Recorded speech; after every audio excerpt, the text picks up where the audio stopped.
In this video, I will share my dissertation topic and describe the importance of my study.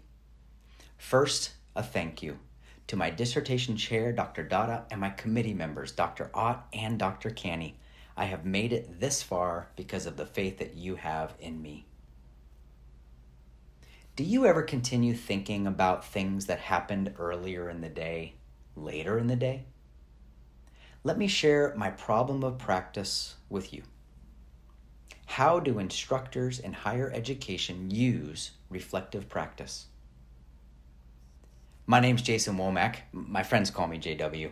I first stepped into the classroom more than 25 years ago. I still remember the energy of that day. Since then, I've taught middle school, high school, and now college classes. I have experience of ending a day and continuing to think about that day. And as I've researched this topic of reflection, I know that I'm not the only one. I keep thinking about what happened today. I keep thinking about what happened today. I keep thinking about what happened today. As an instructor, I regularly think about something that happened that day in the classroom. So, I will explore the problem of the use of reflective practice by a stakeholder group of teachers in higher education with more than 3 years of teaching experience. The purpose of my study is to identify the knowledge, motivation, and organizational influences that impact an instructor's use of reflective practice. Now, talking about reflection in the learning environment, that's nothing new. For Socrates said, "The unexamined life is not worth living." And in his book, Meditations, Marcus Aurelius wrote about stopping to think, contemplating actions taken, and thinking through the results achieved. Of course, if you've read some Shakespeare, do you remember when Hamlet said to Rosecrans, "For there is nothing either good or bad, but thinking makes it so"?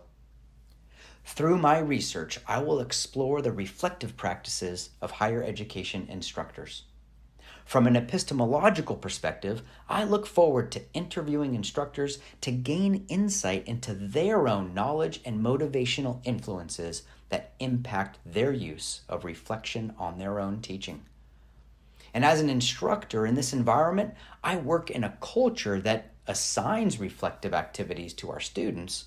I want to know how that very culture supports, influences, or impacts my colleagues' use of self-reflection on their own teaching practices.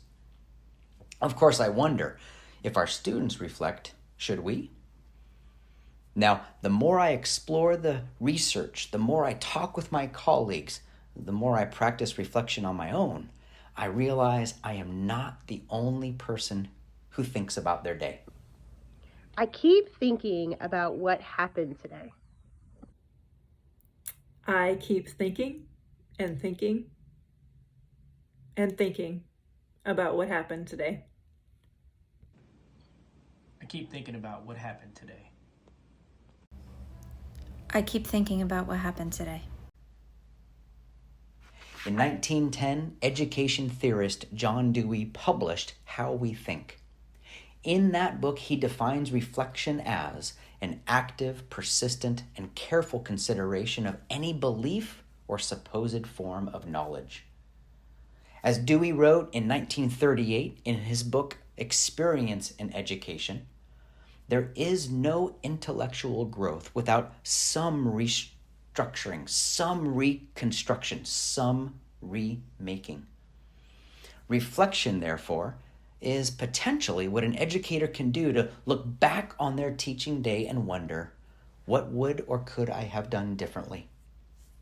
In 1983, Donald Schoen wrote the book, The Reflective Practitioner. He called out the importance of practicing reflection on action. He wanted his readers to maintain that heightened state of awareness of looking back so that they could look forward. In 2012, researchers Ashley and Ryder Paulman wrote that to be a successful leader, one must practice self-reflection to be self-aware. Now, since I teach leadership at a college that serves as the center of excellence and leadership studies, I know that I need to practice reflection. I also know that I am not alone. Continuo a pensare a quello che è successo oggi. Sigo pensando en lo que pasó hoy. Je continue de penser à ce qui s'est passé aujourd'hui. เธอtiếp tục nghĩ vì những gì đã xảy ra hôm nay? Yes, at the end of the day, people do keep thinking about that day. Research in teaching has pointed toward reflection as a way for educators to look at the confluence of effort and results on their own teaching and to engage in a continual process of professional development.